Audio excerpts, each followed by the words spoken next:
Caitlin Clark just went on Sue Bird's podcast and told the truth about how her injury isn't just hurting the Indiana Fever. It's hitting the entire WNBA right in its growth spurt. We're talking a 50% drop in Fever game viewership when she's not playing. National broadcast down more than half during her injury stretch. So, today, lads, we're going to be talking about something that I cannot believe Caitlin Clark said out loud. Do I believe Caitlin Clark said this? Yeah. Do I believe she's right? Yeah. I cannot believe Caitlin Clark said this out loud. I am shocked. I am shocked that she said it out loud in Zuber podcast, and she's 100% correct. And Caitlin, she knows it. She admitted she's frustrated, she hates being on the sidelines, and she's doing everything she can to keep the energy alive while she recovers. This is raw, it's honest, and it's the reality of what happens when the league's biggest star's out. Let's break it down. For weeks, fans have been wondering how Caitlin Clark really feels about missing so much time. The rookie phenom has now missed 18 games, almost half the season, with a quad strain and lingering groin issues.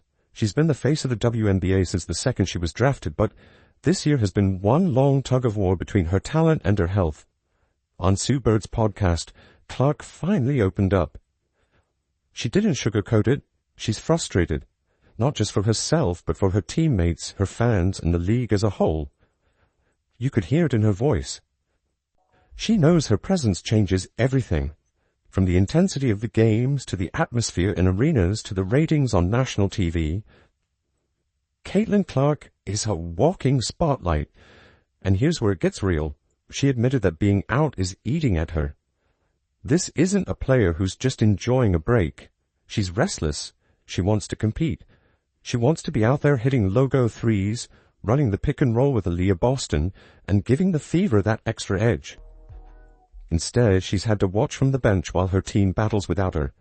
But instead of retreating, Clark has doubled down on being present. She told Sue Bird, "I'm going to every road game no matter what. Whether I'm playing or not, I want to be there and support them." That's leadership. That's showing up even when you can't suit up. It's a window into why she's not just a great player. She's the face of the league. She understands that the WNBA's momentum is tied to her, and she's doing everything she can to keep the connection alive until she's back. Let's talk cold, hard numbers, because they tell the story better than anything. With Caitlin Clark on the court, Indiana Fever games have averaged 1.81 million viewers. That's NFL-level territory for women's basketball. The hype is real. The Clark effect is real, but when she's out, that number nosedives to just 847,000. That's a drop of more than 50%. And it's not just Fever games. Nationally televised WNBA games across the board have taken a hit since she went down. Ratings down 55% during her injury stretch. That's not a coincidence. It's not bad scheduling. It's the reality that Caitlin Clark is the league's primary draw for casual viewers, new fans, and the mainstream sports audience. This is why her absence is about more than just Indiana's win-loss record. Clark's presence brings in a wave of attention the league hasn't seen in decades. She's the reason networks fight for Fever games in primetime slots. She's the reason opposing arenas sell out months in advance. Her injury is a reminder of how fragile that momentum can be. The WNBA's long-term goal is to grow to the point where one player's absence doesn't shake the numbers this much. But right now, Clark is the engine. And when the engine is in the shop, the ride slows down. That's exactly why her comments hit so hard. Because she's admitting she feels that weight, and she's using it as motivation to get back stronger. This is the part of the story that really separates Caitlin Clark from so many other stars, not just in the WNBA, but in sports in general. Most players, when they go down with a long-term injury, naturally pull back from the spotlight.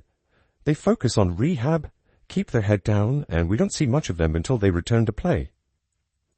Shots fired away. I don't think this is shots fired away at all. I think this is shots fired towards certain players. And I was just saying it was a wild thing. I think it's a wild thing to say out loud. Sue says, if nothing, Spain's will have a turnover. If that's Caitlin's experience, what's so wild about her saying it? It's not that she thinks it, it's that she just said it out loud. Might be true, but it's definitely not fresh thing to say. Could easily alienate yourself. I actually don't disagree that much from this statement. She doesn't say it. No team will build what she needs, like they've already done to pretty much trying to change her game to punch teammates. I actually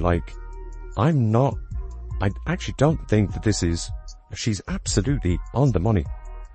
But Caitlin Clark, she's rewriting that script. Instead of fading into the background, she's everywhere. At practices, at every single road game. Sitting on the bench engaged in every huddle. When she told Sue Bird, I'm going to every road game no matter what. Whether I'm playing or not, I want to be there and support them. That wasn't just talk. Watch a Fever broadcast and you'll see her pointing out defensive rotations, pulling a teammate aside to encourage them, clapping for every big bucket like she's the sixth coach on the staff. That's a mindset you usually only see from seasoned veterans. And she's not just supporting her team, she's doubling down on connecting with fans. In fact, she's arguably more visible off the court right now than she was when she was playing. She's spending more time signing autographs, taking pictures, talking to kids in the stands. She's leaning into this role as the WNBA's ambassador, and she's doing it in a way that feels natural. Think about the impact this has. For a young fan, getting a Caitlin Clark autograph is unforgettable. For parents, it's proof that this new wave of WNBA stars understands the responsibility that comes with fame. And for the league, it's pure gold, because even if Clark isn't generating highlights on the court, she's still generating loyalty off it. That's how you sustain momentum during an injury. She's creating emotional investment from fans who might otherwise tune out while she's gone. And when she does come back, those same fans will be even more eager to watch, because they'll feel personally connected to her journey. This is why I keep saying, Caitlin Clark isn't just the best player in the league to watch, she's the most important player for the league's future. She gets it. She understands that her job isn't just to score points, it's to grow the game.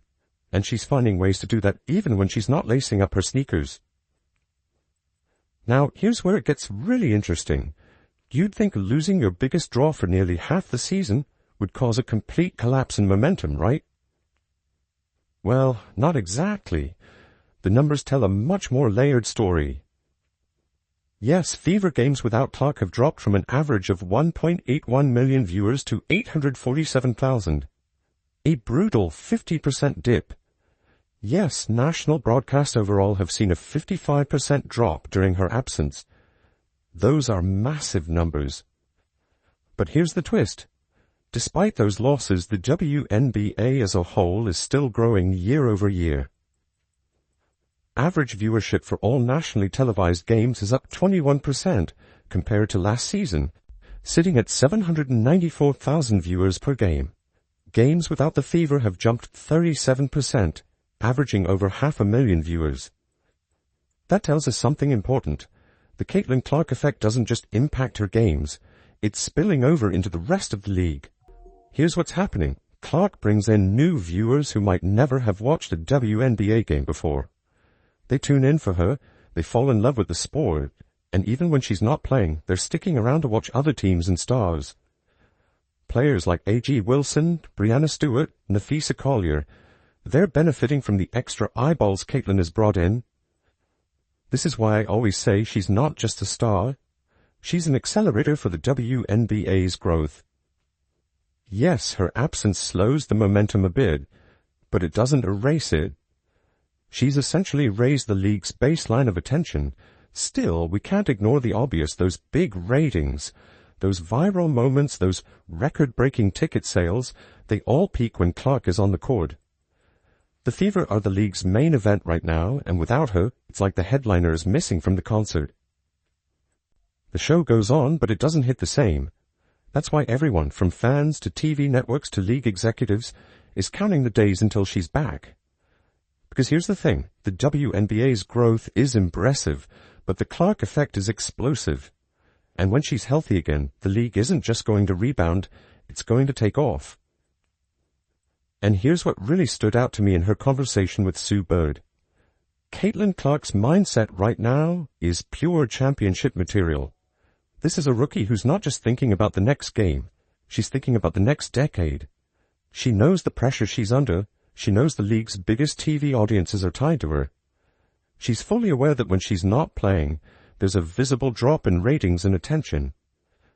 Most rookies would either crack under that weight or get caught up trying to rush back before they're ready. But Clark, she's taking the long view. She's committed to her rehab because she understands that the Fever need her at full strength, not 70%. The WNBA needs her healthy for years, not just to boost a couple late-season ratings. And she's finding ways to contribute in the meantime, whether it's mentoring teammates, engaging with fans, or speaking candidly about the realities of being sidelined. Her quote, "It's been cool to see people continue to show up," says it all. She's grateful, she's paying attention, and she's using this time to deepen her connection to the fan base, which will pay off huge when she returns. This patience and perspective are rare, especially for someone who just turned pro. But it's also why her comeback is going to feel like an event, not just another game. When she's back on the court, whether it's dropping logo threes, threading impossible passes, or drawing double teams 35 feet from the basket, it won't just be about stats. It'll be about the story. The superstar who weathered the injury storm, kept her connection to the game, and came back ready to lift the WNBA to another level. Make no mistake, this is the calm before the storm. Caitlin Clark's return isn't just going to boost the Fever's playoff hopes. It's going to reignite the league. After seeing how much her absence has impacted everything from ratings to fan energy, that return can't come soon enough. Caitlin Clark gets hurt, and guess what? Your demand vanishes because people ain't gonna pay up to see these athletes that are ungrateful that their sport's growing. People are paying up for that. And we are here, right here. The tickets for this game, for this All-Star game, they dropped by 50%.